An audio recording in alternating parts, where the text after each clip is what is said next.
Putin ने न सिर्फ ट्रंप की रणनीति को ठिकाने लगा दिया, बल्कि अमेरिका की जमीन से दुनिया को दिखा दिया कि रूस यूक्रेन पर अपना कब्जा नहीं छोड़ेगा।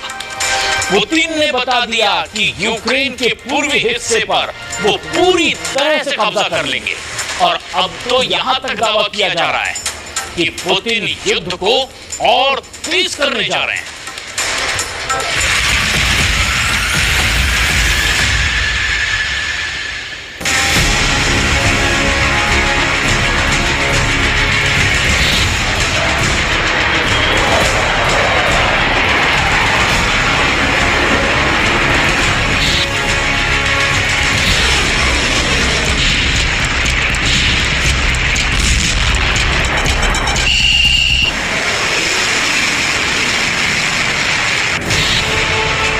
अलास्का में पुतिन ने पलटी बाजी, 12 मिनट में यूक्रेन को डबल धोखा। अमेरिका के अलास्का में पुतिन और ट्रंप के बीच 3 घंटे तक यूक्रेन युद्ध को लेकर बातचीत हुई, लेकिन किसी को नहीं पता है कि इस मीटिंग में क्या बातें हुई।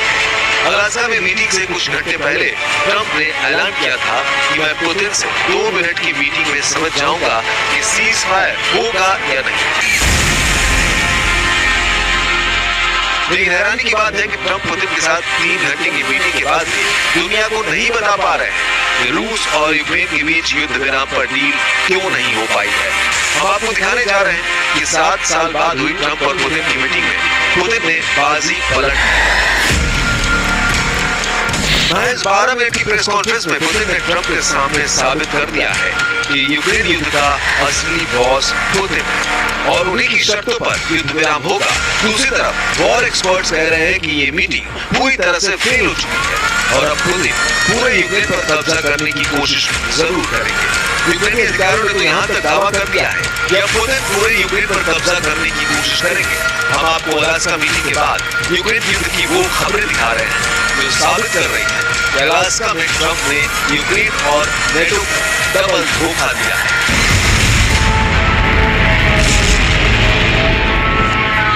3 घंटे की पुतिन ट्रंप मीटिंग अब वॉशिंगटन में जेलेंस्की का सरेंडर। पूरी दुनिया ये देखने को बेताब थी कि जब राष्ट्रपति ट्रंप राष्ट्रपति पुतिन से अलास्का में मिलेंगे तो यूक्रेन युद्ध पर क्या डील निकलकर सामने आएगी। लेकिन हैरानी की बात हुई है कि इस मीटिंग में ना तो कोई डील हुई और न सीज फायर पर बात बनी। वॉर एक्सपर्ट्स का साफ कहना है कि आज की तारीख में रूसी सेना यूक्रेन के काफी बड़े इलाके पर कब्जा कर चुकी है। इस वजह से यूक्रेन, यूरोप, नेटो और अमेरिका पुतिन पर दबाव नहीं बना पाए।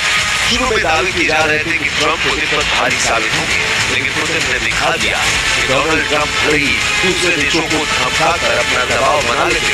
लेकिन पुतिन को दबाना ट्रंप के बस की बात नहीं है। यही वजह है कि जैसे ही मीटिंग खत्म हुई रूसी सेना ने यूक्रेन पर हमले बेहद तेज कर दिए। खबर तो ये भी है कि जेलेंस्की इस मीटिंग के नतीजों से पूरी तरह से घबरा गए। यूक्रेन के अधिकारियों और नेताओं ने तो धरती की चोट पर कह दिया है कि रूस अमेरिका की मीटिंग पूरी तरह से फेल हो चुकी है और इस मीटिंग की वजह से पुतिन अब ट्रंप पर भारी साबित हुए हैं।